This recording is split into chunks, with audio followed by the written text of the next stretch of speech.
When I slid the divorce agreement in front of Michael, he was busy texting Grace, not even glancing up. Just sign it. My nails clicked sharply on the solid wood table. While I can still talk to you calmly. Only then did Michael lift his eyes, his gaze drifting from my new Valentino heels down to the Birkin bag, both bought with my own money. Then he smiled, that familiar, effortless smile I've known for 20 years. Caro. He twisted his wedding ring. Is it just because I came home early to accompany Grace to her checkup?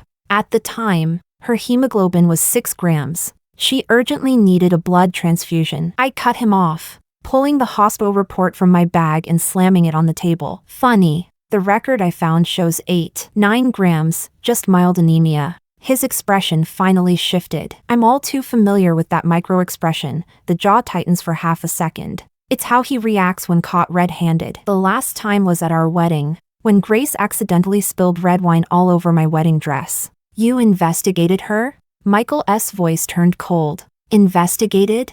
I scoffed. You better remember. The biggest shareholder of Central City Hospital is the Lee family. It's mine. He suddenly stood up, his tailored suit brushing against the edge of the table. I suddenly remembered last year's board meeting. He stood just like that to shield me from being forced to drink. At the time, I thought he was really handsome. Now I realize that toast was meant for Grace's seat. The office door suddenly swung open. Grace walked in wearing this season's runway piece. Funny. That dress was the very one I rejected at the brand salon last month. Michael, her voice was dripping with honey. The health check is pushing again. I grabbed my bag to leave but was stopped by a cold hand. Grace, the diamond ring on my finger is digging into my skin. It's made using the Jean family's ancestral cutting technique. Sister Carolina. Her eyes glistened with tears. Michael and I really have nothing going on. I slowly pulled my hand away, plucking a strand of short hair from her shoulder. The Windsor knot I tied on Michael myself this morning before he left. Miss Grace, I said with a smile, flicking the hair aside. Next time you sneak around, remember to wipe your mouth. Michael Jean suddenly grabbed my wrist. Carolina. I looked down at the bulging veins on his hand, recalling how those same hands had quietly comforted Grace over the phone last night, telling her not to fear the blood test. How ironic, last week, when I was hospitalized for a stomach bleed, he didn't even bother to open my medical record. By the way, I said, brushing him off and tossing a velvet box from my bag. Your Jean family's lousy ring. The emerald ring inside the box chipped on the edge of the table, just like my 20 years of devotion, shattered clean and sharp. Before the elevator doors shut, I heard Grace crying, blaming herself. It's all my fault. Through the crack, I saw Michael bending to pick up the ring. The back of his suit stained with coffee. That was the last Blue Mountain brew I made for him. The cell phone vibrated in my bag. It was Michael calling. I swiped to answer, then threw it out the window, 38 floors up. Enough height to shatter all the foolish dreams of youth.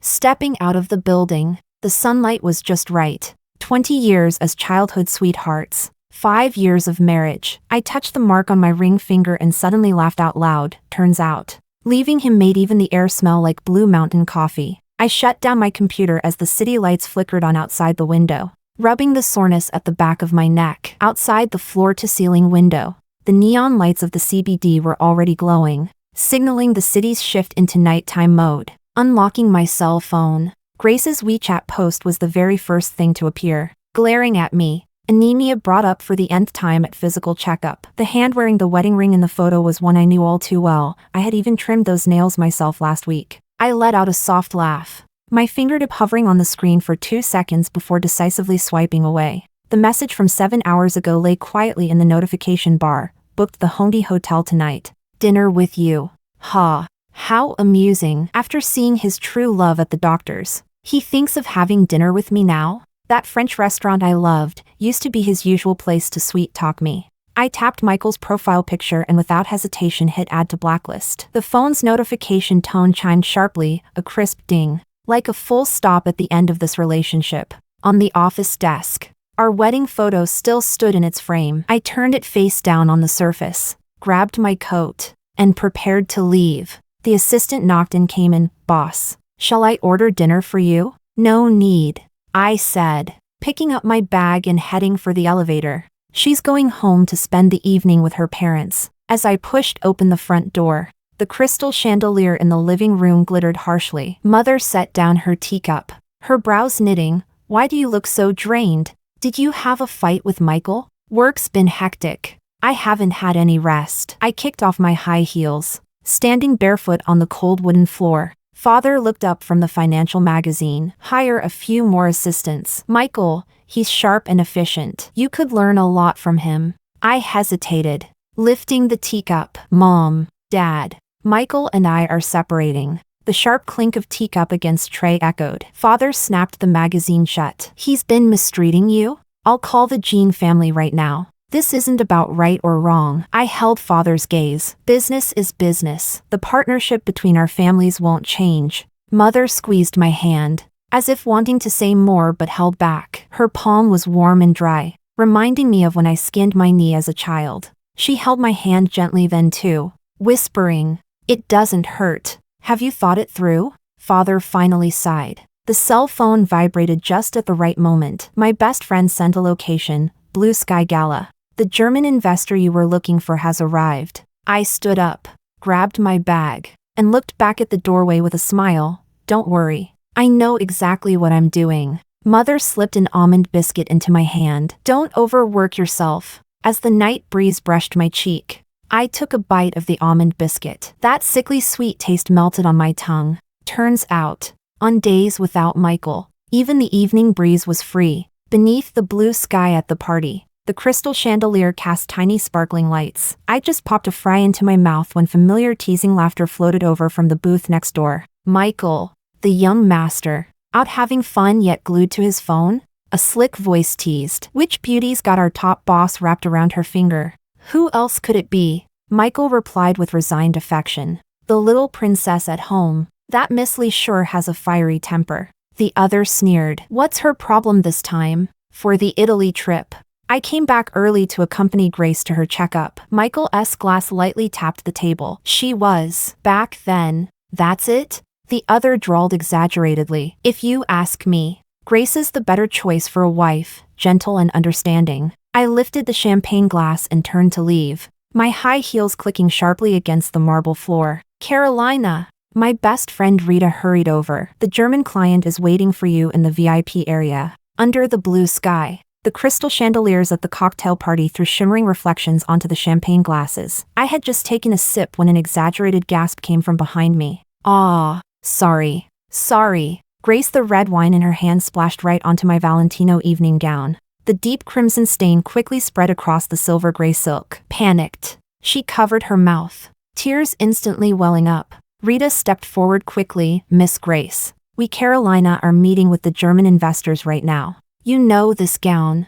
I really didn't mean to. Grace suddenly raised her voice, drawing all the nearby guests' attention. Her tears fell perfectly. Don't you rich people always have a spare evening gown? Just switch into another one. I looked at her coldly as she put on a performance, red wine dripping down the skirt onto the Jimmy Choo high heels. Miss Grace, I said calmly. First, carrying a spare evening gown is my personal habit, not an obligation. Secondly, is this how rich people bully others? Grace suddenly interrupted me, her voice trembling. Just because I accidentally spilled a little wine, do you have to be so aggressive? She glanced around, drawing more eyes. I know I'm no match for you rich heiresses. I chuckled softly, raising a hand to stop her. First off, this is Chateau Lafite, not some cheap wine. Second, I said, nodding toward the German client leaving, that's the investor the Lee Group has been courting for 3 months. Third,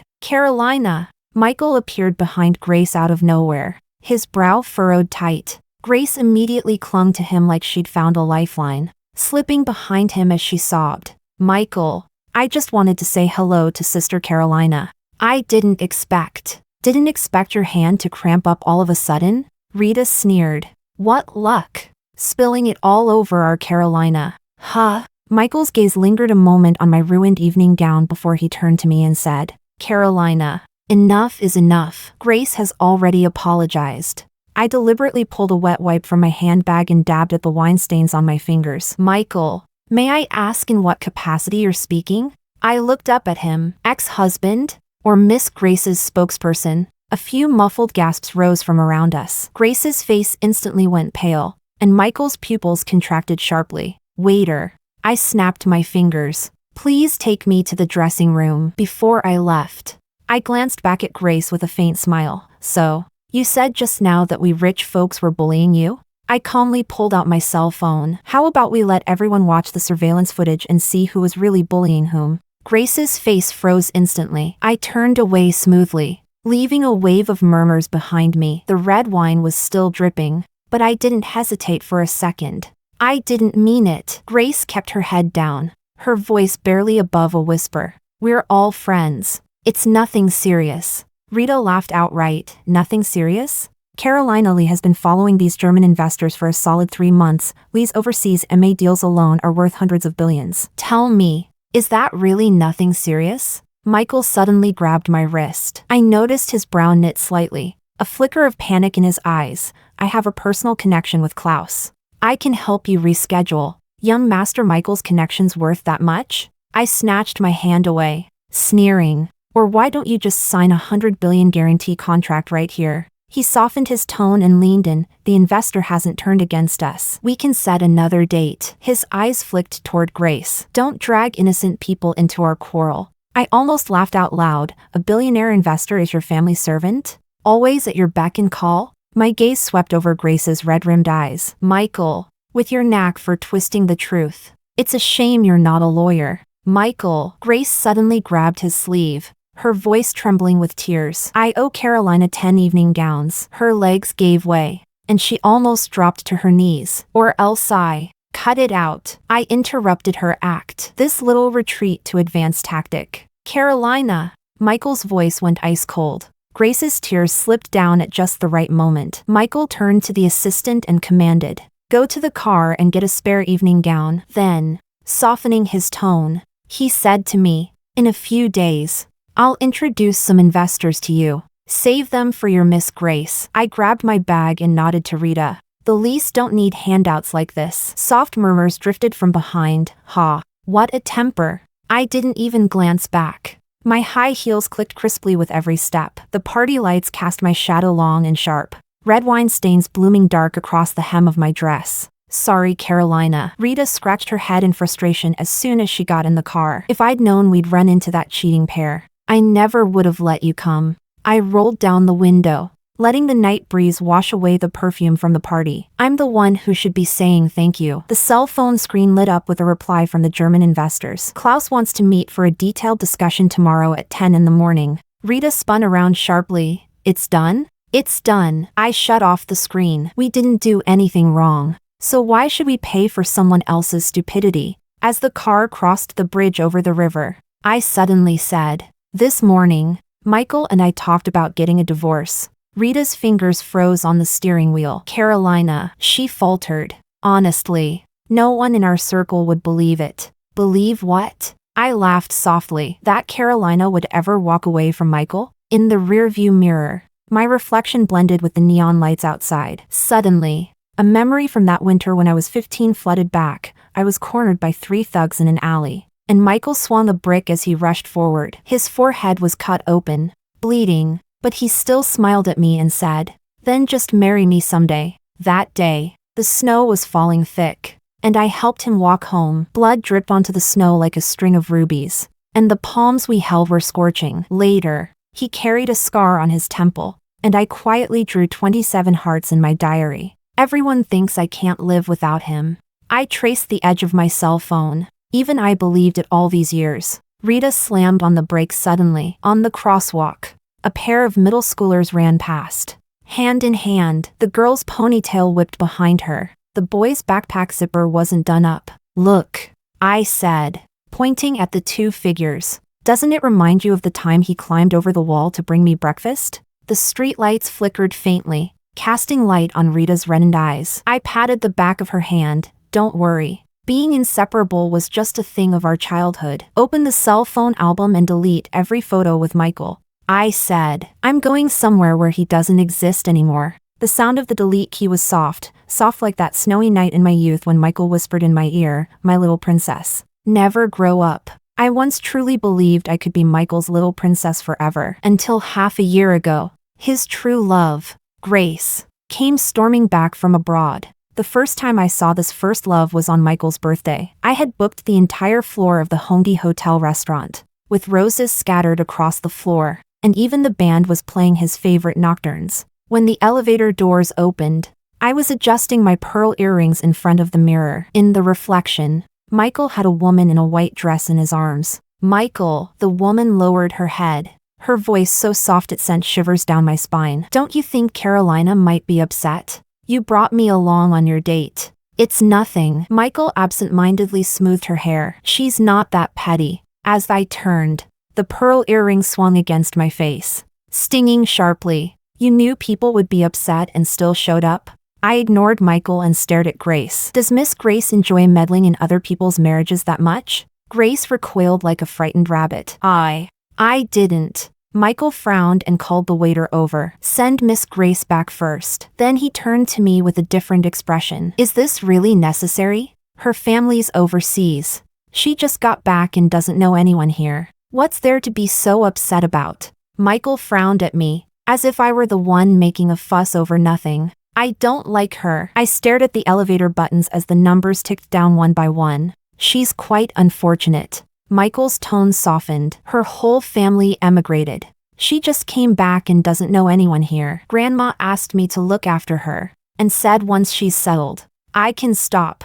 I let out a cold laugh. These past 6 months, Grace has been nothing but a walking disaster. We went to the movies, and she fainted from low blood sugar. During the candlelit dinner, her water pipe burst. On our wedding anniversary, she was so spooked by being stalked that she called the cops. Every time Michael would just walk out on me, and when he came back, he'd always say, it's just some trivial stuff. Why are you jealous? I don't like her anymore. That's Michael's favorite excuse. Everyone told me to be generous. She's so pitiful. It was just helping out. Even my best friend said, Michael has been good to you. Don't make a fuss over these little things. But there's this wall in my heart I just can't get over. I made a scene. I smashed the watch he gave me, tore up the postcards Grace sent, and the worst time, I threw our wedding photo at him and talked about divorce. And then I'd lie awake all night, staring at my cell phone,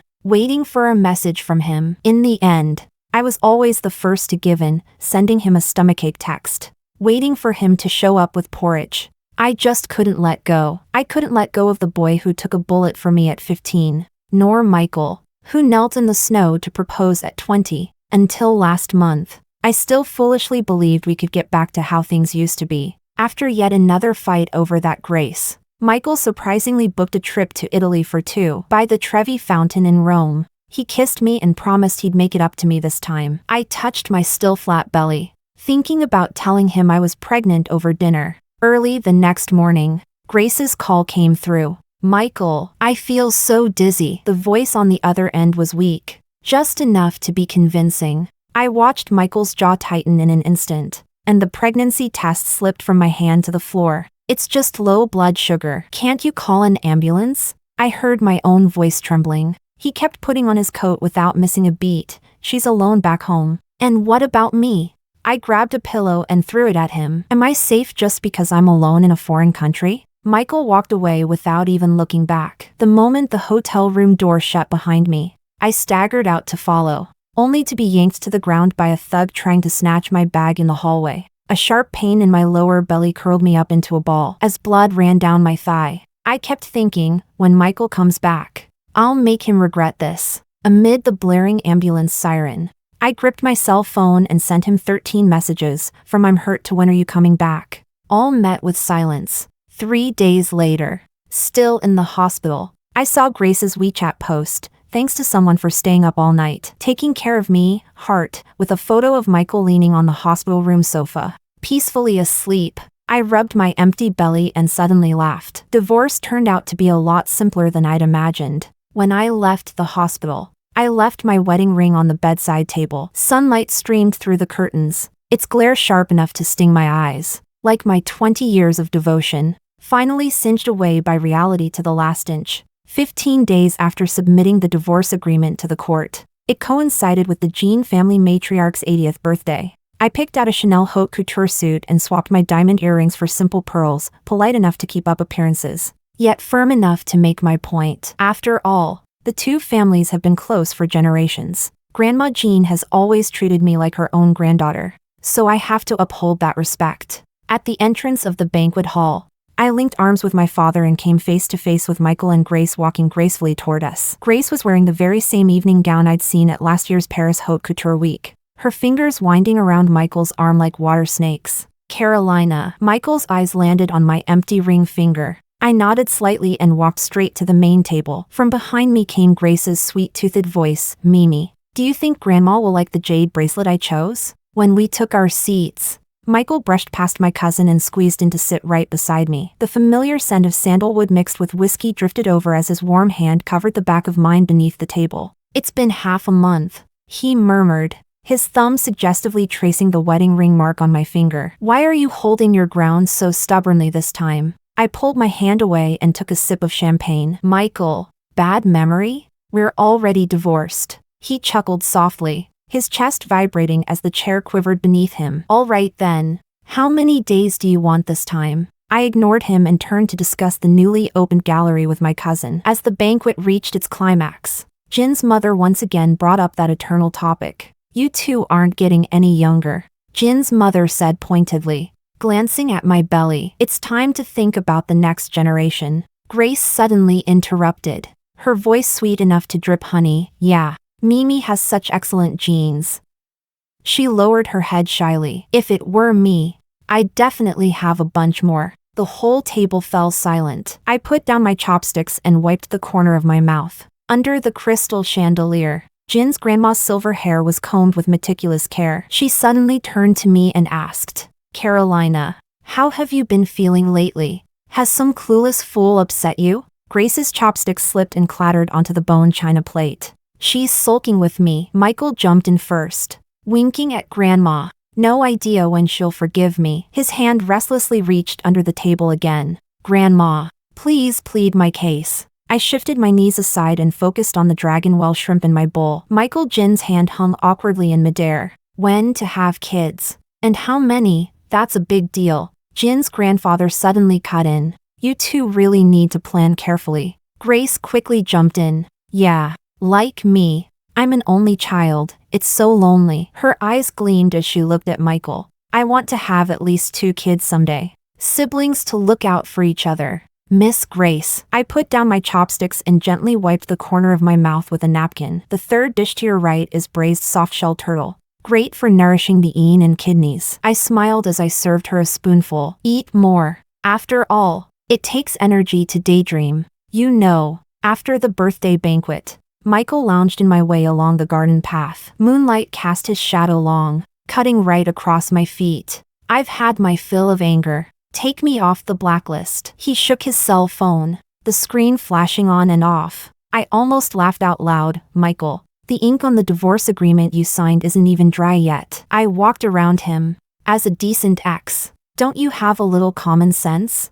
He suddenly hugged me from behind. The familiar scent of sandalwood mingling with whiskey pressing close. The Italy trip's been rescheduled. This time, come hell or high water, I'm not leaving. His lips brushed my ear. How else am I supposed to send you my travel tips if I don't come back? I elbowed him in the ribs, breaking free as he winced in pain. Being thrown into a foreign hospital like that, once in a lifetime, is more than enough. He actually used his height to snatch my cell phone and unlocked it with a swipe and fingerprint like it was nothing. The familiar lock screen wallpaper was a photo of us from Venice last year, reminding me that the first thing I need to do when I get back is change the password. Do we really have to keep giving each other the cold shoulder until the day we leave? He said, scrolling through my contacts. Michael's effortless unlocking of my phone was fluid, just like he'd done countless times over the past 5 years. The moment the screen lit up, I stared at our lock screen photo from the Maldives last year and suddenly realized how ridiculous I was. My password was still his birthday. All right. He waved my cell phone, a confident smirk tugging at the corner of his lips. Planning to give me the silent treatment all the way until our vacation? Vacation? I snatched the phone back. Michael J. in. Have you forgotten that right now? Even sharing the same elevator feels painfully awkward. He suddenly leaned in, his breath hot against my ear. Really want a divorce? Mrs. Jean? I took a step back.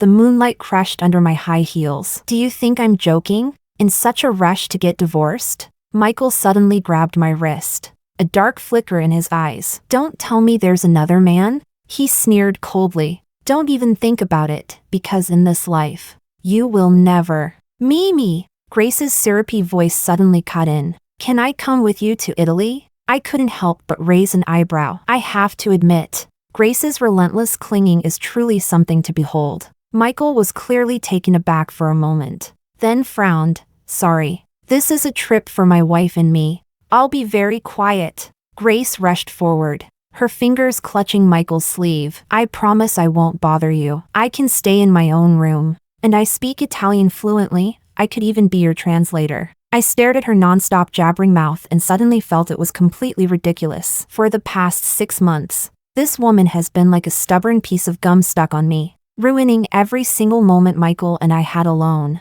Fine. Then let her come with you. I shook off Michael's hand, my high heels clicking sharply on the cobblestones. I don't have time anyway. Even one more second makes me sick. Suddenly, my wrist was grabbed with force, and Michael stepped in front of me in 3 quick strides. Moonlight cast shadows from his brow into his eye sockets, making them look especially deep. Vacation is something a married couple should take together.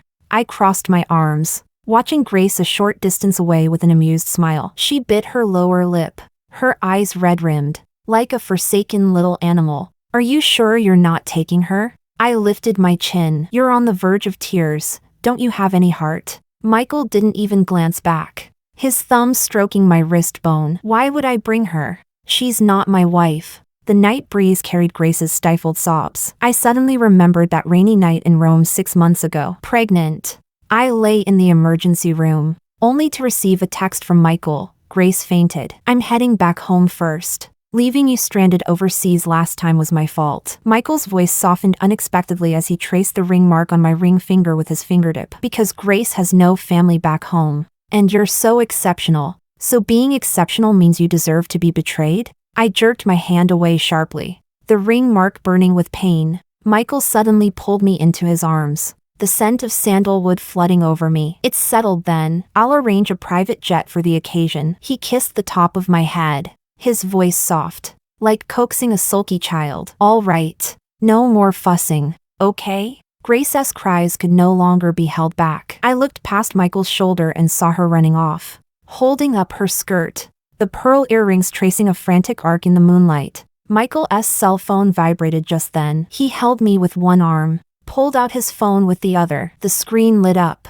and I clearly saw the lock screen notification from Grace. Mimi. My heart hurt so badly. He looked down at the message, subconsciously furrowing his brow, his thumb hovering over the screen for a moment, as if hesitating whether to reply. I snorted coldly and pulled away from his embrace. Michael probably thought I'd cooled off. Figured this divorce would fizzle out like before, just like every argument in the past. Where if he just softened a bit, I'd obediently come back. But this time, it was different. Seeing the chill in my eyes, he reached out to gently stroke the top of my head, his voice soft to the point of coaxing. Come back home once you've calmed down, okay? He whispered in my ear, warm breath grazing my neck like some familiar temptation. I haven't touched your things at home. Your favorite tea set is still right where you left it. His voice carried a familiar, enticing tone, as if he was sure I'd eventually give in. Half a month flew by. During those 2 weeks, Michael acted like the divorce was nothing, still texting me from time to time. I rearranged the trip to Italy and booked that castle hotel you like. I passed by your favorite dessert shop today. They just came out with a new chestnut Mont Blanc. It's getting colder. Should I ask the housekeeper to send you that camel coat from your wardrobe? At first, I'd answer with a cold, clipped reply. We're divorced, and I'm not going on vacation with you. But he pretended not to hear, as if I were just throwing a tantrum. And the next day he sent new messages as casually as if we'd never parted. Later, I just stopped replying. But he wouldn't let up. If I didn't respond, he'd keep messaging. Sometimes, suddenly at midnight, a voice note would pop up, his voice husky and tinged with amusement. What? Does an ex-husband not even deserve a received reply anymore? I was driven crazy by the annoyance. Sometimes I'd lazily reply or just to brush him off. That only encouraged him more. The next day, he had a bouquet of white roses delivered to my office. The card flamboyantly scripted with, Aw, that's fine. I was so angry I threw the flowers straight into the trash can. The day the divorce certificate came through, I went back to my parents' house. At the dinner table, Dad served me a bowl of soup and said quietly, "Don't let things get too tense with the Jean family." I froze. Spoon in hand, Mom sighed. "The business ties are too deeply entwined. Your dad doesn't blame you. It's just, I know," I said, staring down at the soup as I stirred it. "I won't make things difficult for the family." After a moment of silence, I suddenly spoke up. "Mom, Dad, do you think I'm being too stubborn?" Bang! Dad slammed the table hard, making the dishes clatter. "How am I being stubborn?" He frowned deeply. "Mom and Dad aren't deaf or dumb. That kid from the Jean family and that Grace, there's definitely something going on." It was obvious at that birthday banquet. Mom put down her chopsticks and held my hand. "If you have to divorce, then divorce. If Michael really cared, he wouldn't let you suffer like this." My nose stung, and I quickly lowered my head to sip my soup. "You've already gotten divorced? My daughter deserves better." Mom set down her teacup, her tone brooking no argument. "That nephew from the Lowley family just returned from abroad. He's a young executive at an investment bank. We'll arrange for you to meet him next week." Dad flipped through a financial magazine without looking up, adding, "And don't forget Martin, Uncle Martin's son. He started his own company, and it's about to go public." I was caught between laughter and tears. "Mom, Dad, I just got divorced. What's wrong with being divorced?" Mom shot me a sharp look. "Do you seriously expect that little Michael to come crawling back to you?" I was left speechless. After the divorce cooling off period, the court finally issued the divorce certificate. I arranged for express delivery to send it to Michael. Coincidentally, Mom's best friend, Aunt Lynn, introduced a promising young man, Cameron, the CTO of a multinational tech company. Refined and eloquent, Aunt Lynn was eager to play matchmaker. It just so happens that Cameron is going on a business trip to Switzerland next week. How about Carolina going along to unwind? It's a good chance to get to know each other better. I hesitated for a moment, but in the end, I didn't say no. I took care of the company affairs, then packed my bags and flew to Switzerland with Cameron. At the same time, Mom and Dad set off for a vacation in Sonia, under the guise of relaxing the mind. The snowy scenery in Switzerland was breathtaking. Cameron was a true gentleman, thoughtful and attentive, and the itinerary was perfectly comfortable. On the evening of the third day, we were dining at a mountain restaurant when my cell phone suddenly rang. It was my best friend, Rita. "Carolina, something's wrong." Rita's voice was urgent. "Michael caused a scene at your company." The fork in my hand clattered onto the plate. "What?" Rita spoke quickly. "He kept telling his friends not long ago that he wanted to go on vacation to Italy with you. But since you blocked him, he couldn't get in touch and thought you were still mad." She hesitated, her tone turning strange. "Then, he actually went to Italy with Grace. You blocked them, so you didn't see the WeChat posts Grace posted those days." Rita snorted coldly over the phone. Every single day in Italy, her feed was packed with photos, all with Michael in them. Anyone who didn't know better would have thought Michael was her husband. I held the cell phone, my fingertips growing cold, yet my heart remained strangely calm. "Let her post whatever she wants," I said quietly. "It doesn't concern me anymore anyway." Rita sighed.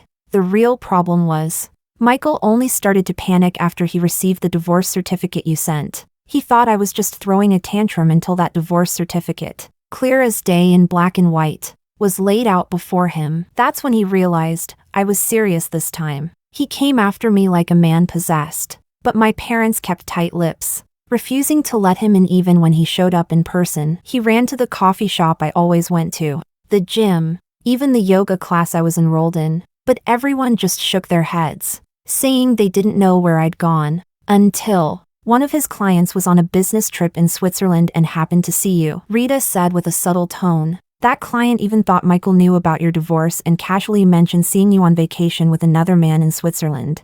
As a result, Michael's face changed instantly." Rita sneered. His client was pretty surprised and said, "Oh, so you didn't know?" I couldn't help but snort. How ironic. He flaunted his time with Grace all over Italy. Only after I'd completely disappeared did he belatedly realize, this time, I wouldn't be coming back. When he came to see me the day before yesterday, he looked pretty rough. Rita clicked her tongue on the phone. Scruffy beard. Messy hair. Not at all like the usual polished professional. She mimicked Michael's voice. Lowering it, he asked me, why is she going on vacation with another man? I sneered. And what did you say? I said, don't you know why? Rita chuckled. You even had the nerve to take Grace to Italy. And that Grace kept posting photos every day. All lovey-dovey. So why can't she go to Switzerland with another man? There was silence on the other end for a few seconds. Rita then spoke with a subtle edge. But he said he was on a business trip to Italy.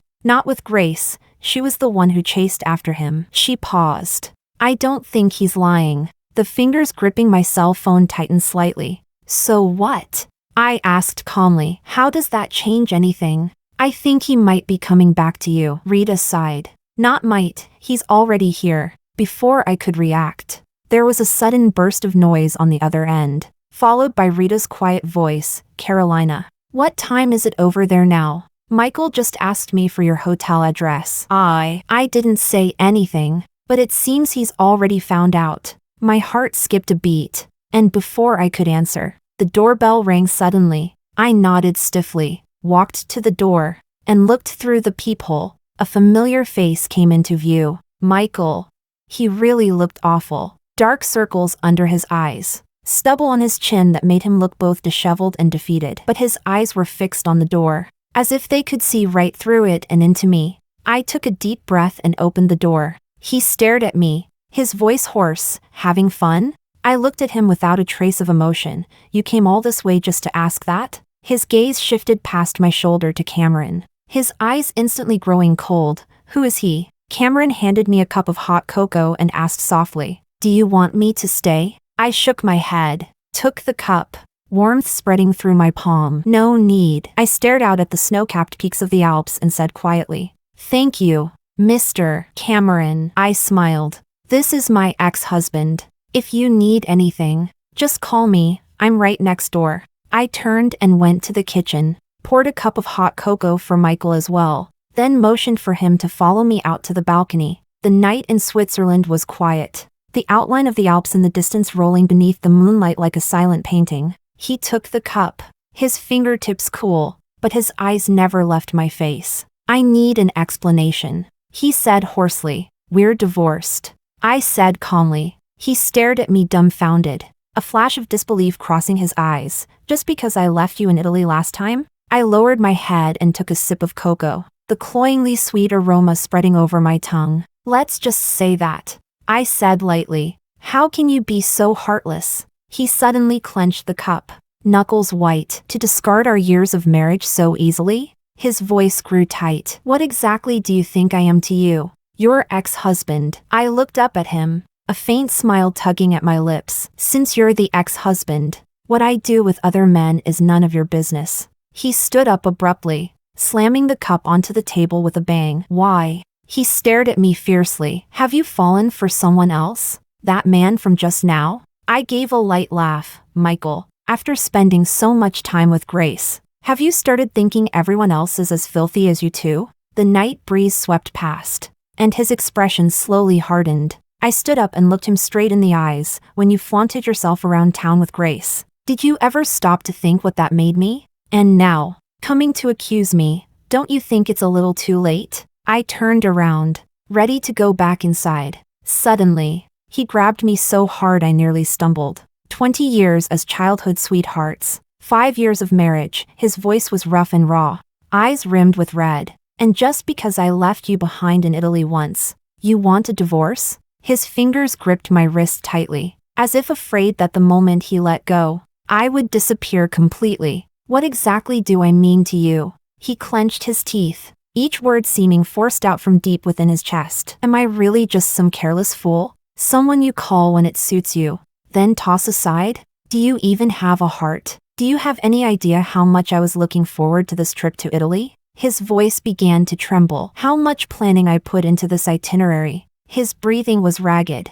eyes shimmering with unshed tears, like a hurt and angry child. I kept thinking, after we made up this time, we'd have a child and live a good life together. He let out a bitter laugh. I was even starting to look for someone to design the kids' room. His eyes were painfully red, locking onto me like he wanted to etch my face into his very bones. I acted like a fool, planning our future. He murmured, voice dropping low. But you? Had you already given up on me? Do you get off on messing with me? His voice was hoarse, swirling with restrained anger and pain. I watched him silently, without saying a word. Sunlight fell across his face, lighting up every detail, his brows tightly knit, eyes reddened, lips trembling ever so slightly. That face, usually so composed, now looked nothing but hurt and broken. I turned away and gently set the now cold hot cocoa on the table. The ceramic cup touched the glass surface with a soft tap. Michael,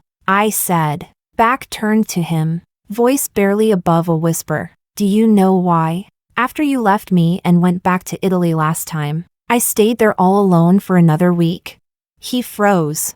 The air seemed to stiffen, every breath sharp and clear. I turned away, looking at his suddenly pale face. I was pregnant. On the steps of Plaza de España, when a thief tried to snatch my bag. I lost the baby at the hospital during the surgery. The nurse asked if I wanted her to contact my family. Do you have any idea how utterly desperate I felt at that moment? His pupils contracted sharply, his body nailed to the spot, his breath caught in his throat. Later, I found out. I whispered. You rushed back because Grace had fainted from anemia. His lips trembled, but not a single word escaped. Outside the window, the snowy peaks of the Alps stood silent beneath the moonlight, bearing witness to this delayed reckoning. I stared out at the endless snow, the Alps shimmering with cold silver in the moonlight. I don't know when it began, I whispered, but the boy who once ran only to me now carried someone else in his eyes. Michael stood frozen, his breath caught in his throat.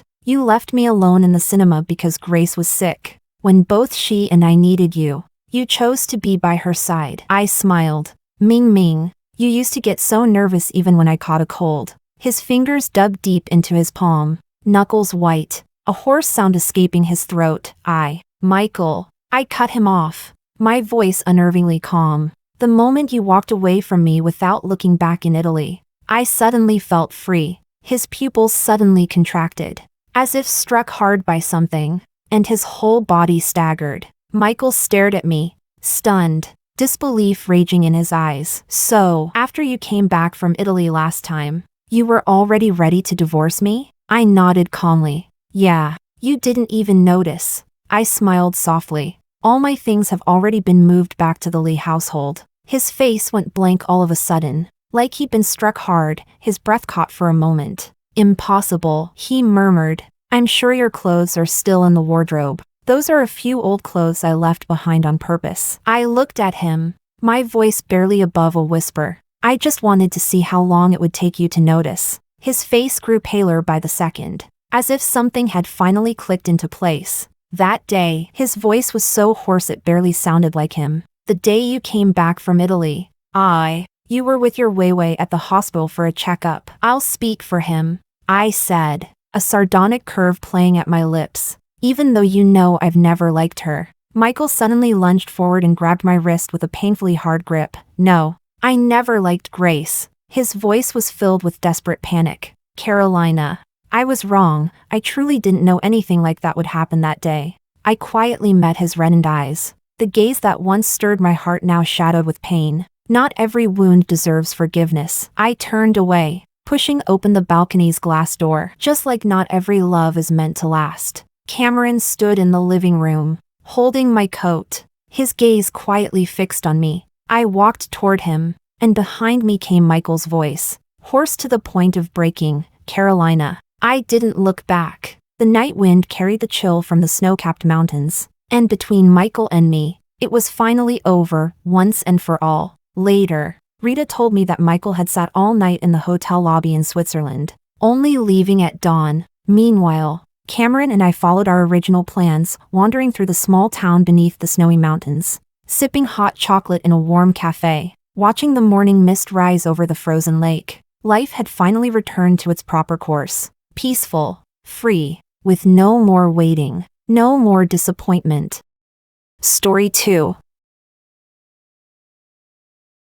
Chapter 1. Zoe. If anything happens to Luna, I swear I'll take you down with her. I snapped back to reality, realizing I was holding a cancer diagnosis report in my hand. Ryan's face was full of anger as he glared fiercely at me. I hesitated before speaking. Actually, this report. He suddenly stopped, turning back to look at me. You want to say that you've got a terminal illness? You forced me to marry you, tricked me into getting pregnant, and now you want to lie to me about cancer?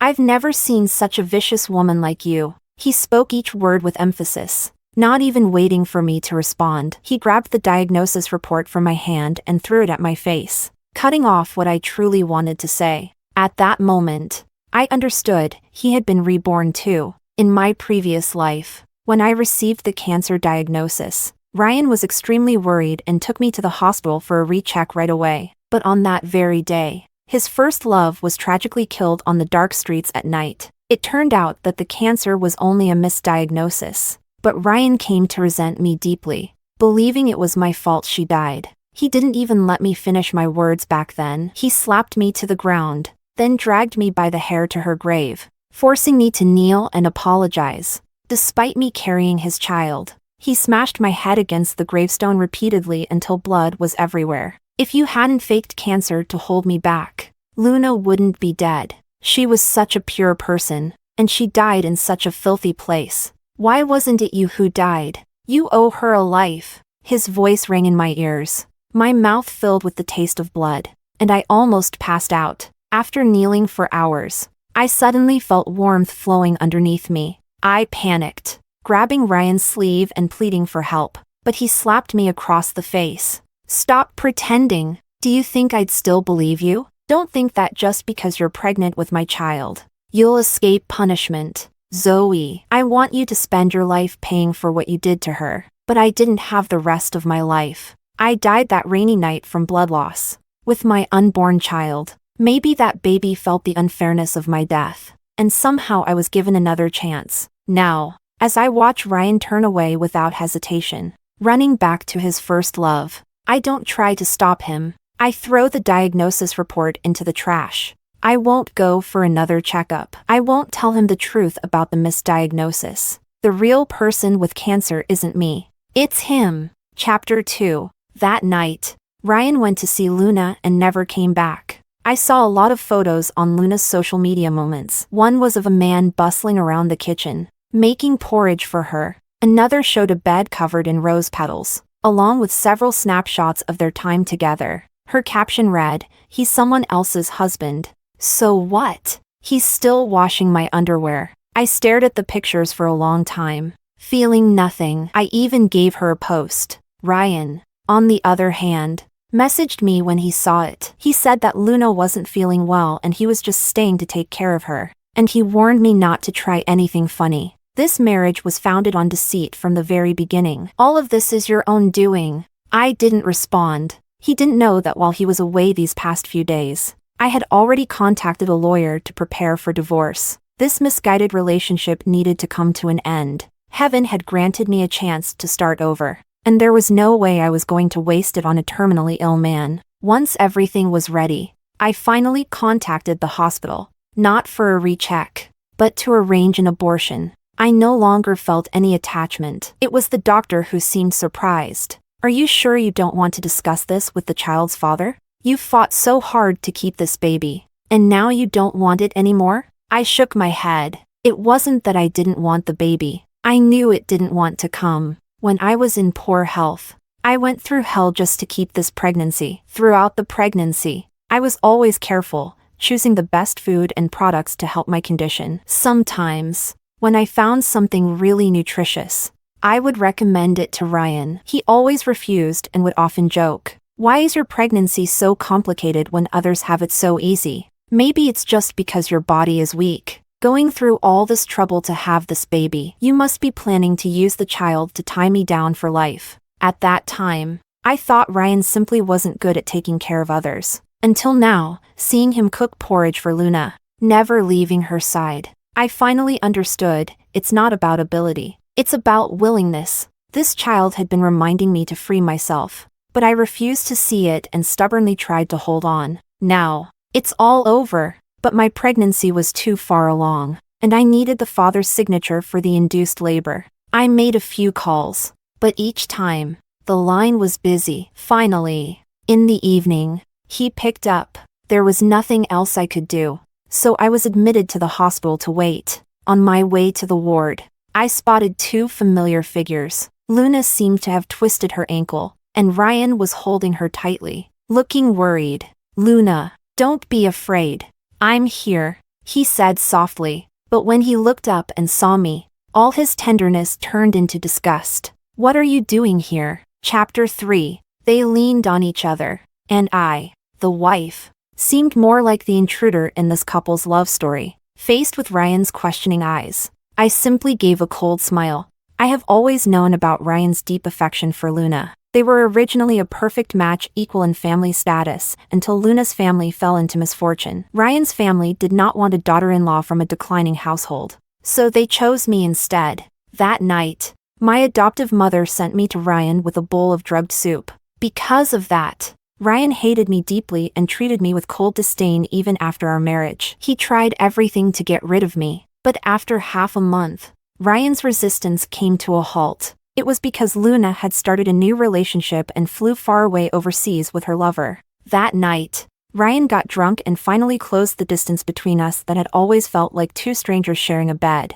His tears were hot, falling on my skin, making me shiver. Shortly after, we found out I was pregnant. Although Ryan did not love me, he truly loved the baby. He decorated the nursery, secretly learned how to be a first-time dad, and treated me more gently with each passing day. His eyes were filled with anticipation. He said he would treat the baby and me well in the future. I believed him, but I didn't know that happiness had an expiration date. A few months later, Luna was abandoned overseas. On the day she returned, Ryan prepared to pick her up early in the morning. A lung cancer diagnosis interrupted his plans. After Luna died, Ryan directed all of his anger at me. If I hadn't been ill, he wouldn't have missed the chance to pick her up at the airport. If I hadn't appeared in his life, he wouldn't have been forced to marry me. He blamed me for ruining his beloved, for destroying his life. But hadn't he also ruined mine? Chapter 4. You were following me and Luna? Are you planning to hurt her again? Ryan has always assumed the worst of me, and now he stood protectively in front of Luna, shouting at me loudly. Unexpectedly, after yelling, he suddenly began coughing uncontrollably, his face full of pain. I just watched coldly, thinking of the cancer diagnosis. In my last life, when I received the diagnosis, it clearly stated that the patient had less than 6 months to live and needed immediate treatment. I was so worried about him at that time that even though I was pregnant, I rushed to tell him, only to be killed by him on the spot. And now, he has likely already missed the best time for treatment. I looked at him coldly, my voice calm. Luna just twisted her ankle, right? Instead of worrying about me hurting her, you should worry more about yourself. Ryan froze, seemingly aware that his health had been declining lately. He hesitated, but Luna interrupted him. Sister Zoe, how can you be so malicious? She cried, clinging to Ryan's arm and looking at me with teary eyes. I know you've always been jealous of me, but how could you curse Ryan like that? He is your husband. Ryan, led by her words, looked at me with disgust. Let's go, he said to Luna without looking back at me. The more I look at her, the more disgusting she seems. Wait! I panicked and reached out to stop them. Sign the consent form for the termination first, and then you can go wherever you want. Termination? Ryan turned back to me and sneered. Now you're trying to use the baby to threaten me? You used to cling to me like a leech, and now you're pretending to be indifferent? Zoe, I have no time to play these games with you. His words were harsh, clearly refusing to cooperate. I was desperate, blocking their path and refusing to move. In the midst of the struggle, Ryan actually pushed me. I fell to the ground, instinctively cradling my 7-month pregnant belly. Ryan saw my actions and immediately smirked, as if catching me red-handed. You say you want to end it, But look at you, you're more afraid than anyone of something happening. Pain filled my vision with stars, and I couldn't respond for a moment. I just reached out, trembling, trying to grab his hand. Ryan moved reflexively to take my hand, but Luna let out a soft cry. My ankle, it hurts. Tears welled up in her eyes as she pretended to be strong, saying to Ryan, if Ryan wants to take care of my sister, I can go to the doctor alone. It's fine. Probably remembering how she tragically died in the previous life after he chose me. Ryan's face changed. He immediately withdrew his hand and held her hand tightly. She loves to play the victim to gain sympathy. I won't be fooled again. Forget her. Luna, I'll go with you to see the doctor. You are the most important to me. Chapter 5. After speaking, Ryan didn't even glance at me before leaving with Luna. Before disappearing, Luna turned back and flashed me a triumphant smile. I couldn't understand why she was so proud of taking a man who had only 6 months left to live. The pain left me unable to stand, and I lost all hope for him. Instead, I called the doctor for help. My condition is bad. I might need to deliver early. After making the call, I lost consciousness. That fall led to severe bleeding, and my condition became critical. In life and death situations, there was no need for spousal consent. What mattered most was saving my life. Under anesthesia, while I was unconscious, the child left my body. After the surgery, I quietly shed tears. Not for Ryan, he wasn't worth it. I cried for the child who never got a chance to be born. I stayed in the hospital for half a month, and during that time, Ryan never reached out to me. On the contrary, it was the doctor who wouldn't give up and kept calling him. I've never seen such an irresponsible father. The doctor said angrily, the baby's gone. Your wife is hospitalized, and the husband doesn't even come to visit. I smiled and shook my head. He wouldn't be my husband for much longer. However, perhaps thanks to the doctor's persistence, I finally saw Ryan again on the day I was discharged. He was full of impatience, standing by my bed, still refusing to believe that the baby was gone. How did you manage to convince the doctor to play along in this charade? You took a small fall, and now you're exaggerating? The pregnancy was stable. There's no way anything could have happened. I stayed silent for a long moment before murmuring, I just didn't want to force this baby to stay. Ryan frowned and looked down at me condescendingly. Already at 7 months and you couldn't keep it? Don't you find it ridiculous to lie like this? You think I'd believe that you'd dare to get rid of it? I looked at him and asked, is it true that no matter what I say, you won't believe me? Yes, Ryan answered without hesitation. In my past life, if I'd been in this moment, I would have been devastated. But this time, I simply smiled without any reluctance and said, fine, as you wish. Let's get a divorce. Ryan paused, then sneered. Are you joking again? You used such despicable means to marry me. How could you possibly want a divorce? Enough. I don't have time for your nonsense. Do whatever you want. I won't play along. I closed my eyes and slowly spoke. Ryan, I don't want to play along either. In my bag, there's a divorce application. Sign it, and let's part ways. He froze for a moment, quickly walked to the bedside, and actually pulled out a divorce application from my bag. No way, he said, face pale. You're lying. The baby is gone, and I've already settled our shared assets over the past few days. I said calmly, Ryan, I'm not lying. His eyes reddened, and he shook his head repeatedly. I don't believe it. How could you? Midway through his sentence, his emotions got the best of him, and suddenly he collapsed to the ground, coughing uncontrollably. After a long fit, he spat out a mouthful of blood. What is this? He looked at the blood on the floor in disbelief, terrified. What's happening to my body? Before he could finish, he spat out another mouthful of blood. He's already started coughing up blood. The commotion was too much, and the nurse rushed in to check on him. People hurriedly moved him out of the room. I, on the other hand, made no move, remaining seated on the bed with an indifferent expression. Ryan looked at me in his panic, reaching out as if he wanted to hold on to me, but I just silently mouthed something to him. You brought this upon yourself. Chapter 6. Ryan's sudden illness caused an uproar in both families. I stayed home to rest and recover for a few days. One day, a person I hadn't seen in a long time suddenly appeared in front of me, my adoptive mother.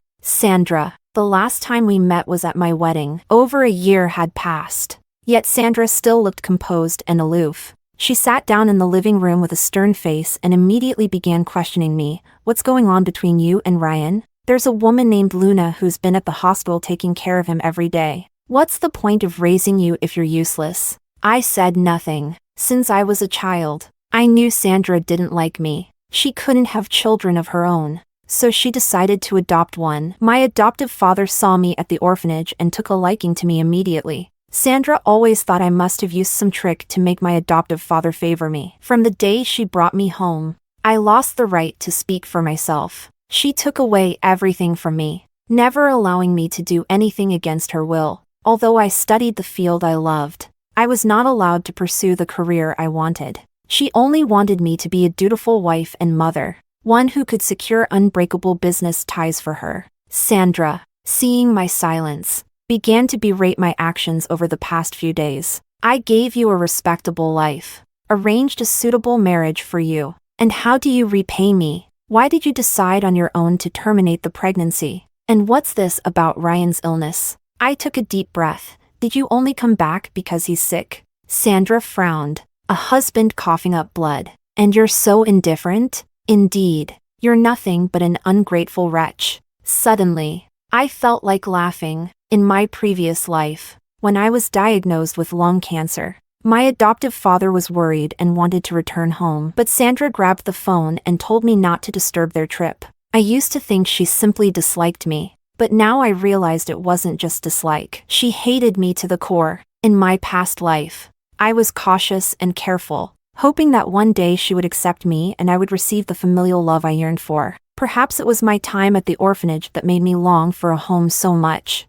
At first, it was Sandra, and later, it was Ryan. I almost had no sense of self when I was with them, constantly giving in, just hoping that they would change their perception of me and grant me the warmth of a family. But human nature is like a stone, no matter how much effort you put in, it cannot be moved. Hoping for others to give you warmth is the beginning of tragedy. I took a deep breath. Considering you drugged me, I think I've been polite enough. You never treated me as a daughter, so I have no reason to treat you as a mother. Sandra's face turned pale. I didn't care what she thought. I turned around and headed upstairs. I need to rest now. Do as you please. Chapter 7. After falling out with Sandra, I was almost immediately condemned by old friends and acquaintances. In the world she created, I was the scheming girl from a poor family, and it was thanks to her nurturing and support that I had reached my current status. And now, I was abandoning my husband during his illness and treating my adoptive mother with arrogance. It was simply unforgivable. I didn't have the time to deal with all of this. On my first day back from the hospital, I climbed up to the attic and retrieved an old, dusty wooden box. Inside was an invitation that had long since expired. Before Sandra had drugged me, I had put together a portfolio and sent it to a top fashion design studio. But by the time I received a reply, I was already wearing a wedding dress. It was the only key that could have freed me from my shackles, but it had arrived too late. Now I understood it wasn't that the opportunity had come late, it was that the old me was too weak, afraid to walk independently, too scared to seize the chance. For years, I had never watched a single fashion show. Those beautiful designs would have only pierced my heart, leaving me filled with regret over what I had lost, my dreams. When I finally emerged from the shadows of my past, I found the courage to face them. I replied to the invitation without much hope, and to my surprise, I received a response once again.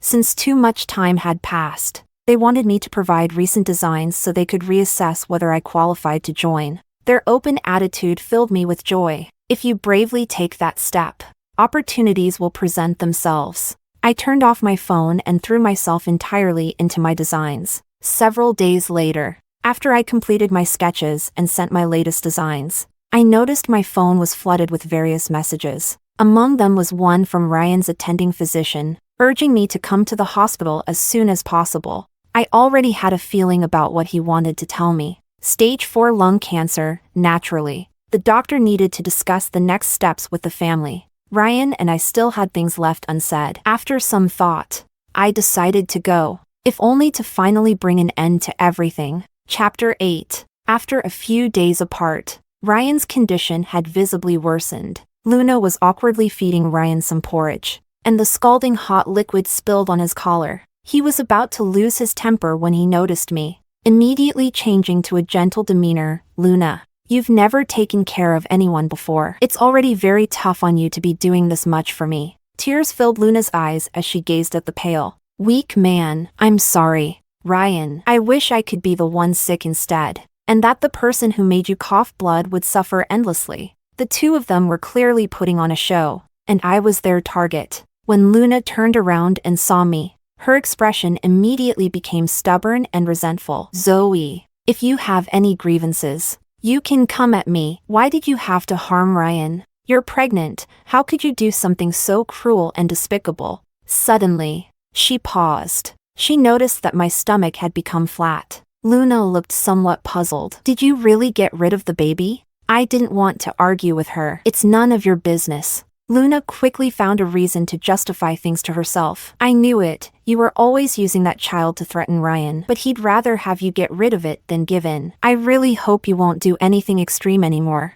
I looked at Luna coldly, feeling only irony. She still didn't know that Ryan's lung cancer had progressed to the point where he couldn't stop coughing up blood. Even if she managed to win against me, there would be no award waiting for her. Ryan struggled to speak. Luna immediately turned around, holding Ryan's hand and crying pitifully, the blush on her cheeks, the small sparkles at the corner of her eyes. It was clearly a carefully crafted fragile look. But Ryan's face softened, full of concern. Don't be upset. I'm fine. The next second, the doctor walked in. What's with all the noise? The patient needs rest. Luna pouted but couldn't hold back from asking, what's wrong with Ryan? Did someone anger him until he coughed blood? The doctor gave her a look. Are you family? Luna was stunned. Chapter 9. Ryan suddenly spoke up. She is. After saying that, he seemed to want to provoke me, intentionally giving me a challenging look. The one I love is my true partner. I couldn't help but laugh. Ryan was always like this. He was convinced that I had used all kinds of means to get close to him, obsessed with him beyond reason. In his view, everything I did was to attract his attention, and his favorite thing to do was to trample on my feelings, to make me realize how insignificant I was to him. The more I used to care for him, the more ridiculous that rainy night became. That near-death experience taught me many things, and the most important one was to never let anyone influence me again. Nothing mattered more than my own feelings. Seeing that I remained unmoved, a hint of surprise flashed across Ryan's face. He gritted his teeth, threatening harshly, you've ignored me these past few days, but even if you kneel down and beg, I won't forgive you. Luna immediately tried to console him. Ryan,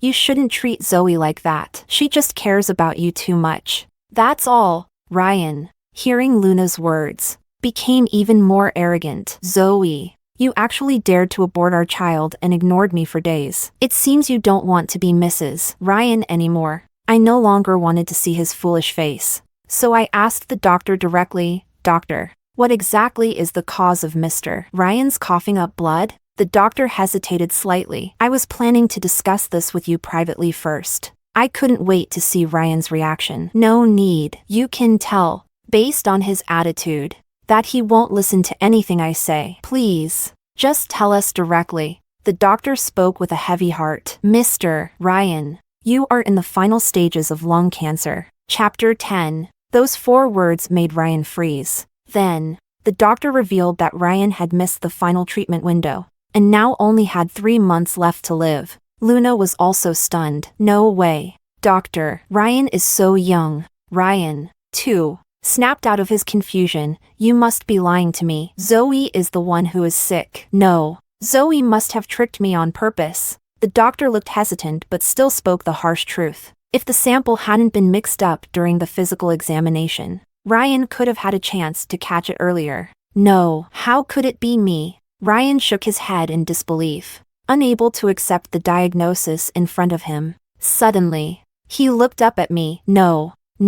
At that time, I looked at him sympathetically. If it had been just a simple misdiagnosis, do you think I would have rushed to find you? His face turned pale. How could you remember? You also. He finally realized that I had also been reborn. Seeing his gradual breakdown, I said coldly, you had the chance to save yourself, but you chose not to. The Zoe who, upon learning the truth, had braved the storm to find him, the Zoe who cared for him deeply, was killed by his own hands. Before leaving, I threw the divorce papers in front of him again, whether he signed them or not. I knew that in just a few months, I would be free. I no longer cared about his decision, but I needed to make my stance clear. I, Zoe, no longer wanted Ryan in any way. Chapter 11. After getting rid of Ryan and Sandra, my life seemed to instantly become much clearer. A good mood seems to bring good fortune too. After an anxious wait, the studio sent me a congratulatory email, inviting me to participate in their winter fashion show. I was almost ecstatic. No matter the final outcome, I was finally close to the dream I had once missed. However, leaving wasn't as easy as I imagined. Sandra's pressure grew increasingly relentless, and Ryan began to call me obsessively. I planned to leave in secret, but that morning, when I opened the door with my suitcase, I was met with Ryan's face. He was wearing the clothes from when we first met, putting on a forced smile. Ryan's voice was somewhat lower, and he reached out, trying to hold my hand. Zoe, please come home with me, okay? I said coldly. Do you still have a home? His face immediately turned pale. A lot had happened to Ryan in these past few days. Just as he was told he had terminal cancer and only a few months left, his family recognized a long-lost illegitimate child. I was a bit surprised when I heard the news, but after some thought, I understood everything. In wealthy families, there is rarely warmth. Ryan, the heir, didn't have long to live. This had a dire impact on the family. In this critical moment, the previously unseen illegitimate son became their saving grace. With the return of the illegitimate son, Ryan's family still had someone to carry on their legacy. And Ryan, he was nothing more than a discarded pawn. Although he tried his best to dress as he always did, appearing like a noble young man, the illness had already taken its toll on his body. I pushed him away forcefully. Ryan staggered back, falling down the steps at the entrance. As I took a step forward to leave, two people stood in my way. My adoptive parents. Sandra looked at Ryan with disgust, and her attitude toward me was even more impatient. Zoe, you've caused enough trouble. I'm giving you one last chance to apologize to me. Otherwise, don't even think about stepping into my house again. I asked. Do you mean stepping into your house, so you can drug me and send me to another arranged marriage candidate's bed? My voice wasn't loud, but it made everyone present look uncomfortable. Ryan looked at me in disbelief. Drugged? Wasn't it you who wanted me? That's why you. Chapter 12. Sandra didn't bother hiding anything anymore, letting out a cold snort. If you had listened to me, I wouldn't have had to do those unnecessary things. I raised you, so repaying me is only natural. Enough, came an unexpected roar. My adoptive father looked at Sandra with a pained, disappointed expression. How could you drug Zoe? Even if you don't like her as a daughter, you shouldn't have treated her like this. Sandra was momentarily stunned, then flew into a rage. Whose daughter? She's the child of you and that woman. Letting her live was already merciful. She should be my pawn, forever atoning for her mother's sins. Sandra's words hit me like a hammer. I looked at my father, and he glanced at me with a guilty expression. Zoe, you are my biological daughter. Sandra continued coldly. Now you know why he insisted on adopting you. Zoe? I was giving you the opportunity to make amends for your mother, who died early. My father tried to persuade me softly. Zoe, just listen to her. We were wrong. Emerging from the shock of this revelation, I finally understood everything. No wonder Sandra hated me with such deep resentment. No wonder my father cared for me but never dared to be too obvious about it. In her eyes, my very existence was a sin. I closed my eyes, took a deep breath, and then spoke. Sandra, is it worthwhile to deceive yourself like this? Sandra, seeing me so defiant, moved to strike me. How dare you talk back? Ryan, struggling to his feet, shielded me from the blow. I stared at Sandra, striking directly at her core. You think I should atone. You think everything was my mother's fault. But you believe your husband was pure? You can't accept that he betrayed you, that he also lost his way. So you pushed all the blame onto my mother and onto me? Sandra, you have oppressed me, drugged me, but why can't you bring yourself to confront the one who truly hurt you? Why not make the real wrongdoer admit to his mistakes? Sandra was speechless, her breath growing ragged as she sputtered. You. After all, she was getting on in years, and her blood pressure surged, causing her to faint. My father caught her, hurriedly calling the nearby driver to help, and they headed to the hospital. I looked down at Ryan, still lying on the ground, remembering how he had shielded me from Sandra's slap. I decided to reach out and help him up. Ryan's eyes lit up. Zoe, you're finally willing to forgive me. Chapter 13. I took a step back. I'm leaving. You should return to the hospital and rest. He gave me a pale smile. Zoe, please don't be mad at me anymore, all right? I looked at him suspiciously. Ryan lowered his head and began coughing violently before stepping forward, trying to take my hand. He moved with difficulty. Zoe. They all lied to me. Now I finally understand that you're the only one who ever truly loved me. I spoke coldly. Why don't you go find your Luna? Ryan's face darkened even further. He almost seemed to grit his teeth. She betrayed me.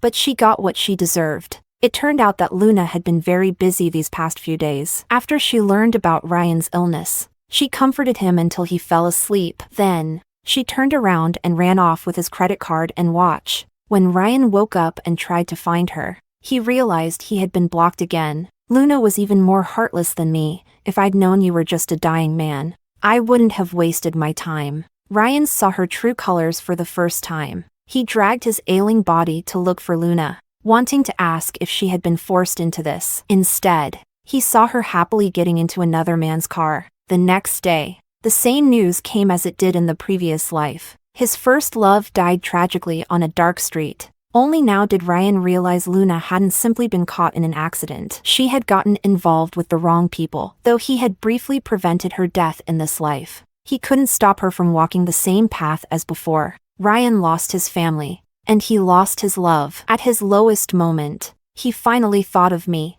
with a softness I had never seen before. He said, Zoe, I was wrong. Give me one more chance, please? I shook my head, recalling that classic line, it's not that you know you were wrong, you're just afraid of dying. The high and mighty young master had lost everything. Even the love he thought would never change had abandoned him. I stepped back coldly, trying to distance myself from him. Ryan, everything between us ended a long time ago. He shook his head, tears springing up almost immediately. I don't believe it. I know you've always loved me, haven't you? In the past, I didn't understand. I was deceived by Luna. She told me she had been forced to leave the country by you. I always thought it was your ruthless schemes. When you were pregnant, I was truly happy too. I thought that with a child, I would just accept my fate and be a good husband to you. I didn't know you hadn't lied to me, Zoe. I know I won't live much longer. I'm not asking you to still love me. I only want you to forgive me. His eyes were fixed on me, filled with the despair and plea of a dying man. How pitiful, his deathbed repentance. But, unfortunately, he had found the wrong person. Forgiving him would be a betrayal of myself. I shook my head. Ryan, you're better off dead. The last glimmer of hope in his eyes faded away. I grabbed my suitcase and walked away from him without looking back. The sun was shining brightly. All the shadows I had lived under were now behind me. In front of me lay nothing but a brilliant new beginning.